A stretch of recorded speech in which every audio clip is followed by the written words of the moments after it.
we are using the designs, add a paint here, then again take another shape on it. So let's find the paint again there. I will add it.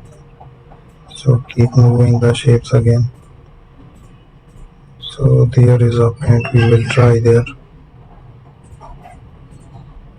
It's a paint we will use again. Then use the razor tool. Here are some further designs. Explore the features here. Also make some designs here. We will use the shapes again. So let's make a structure.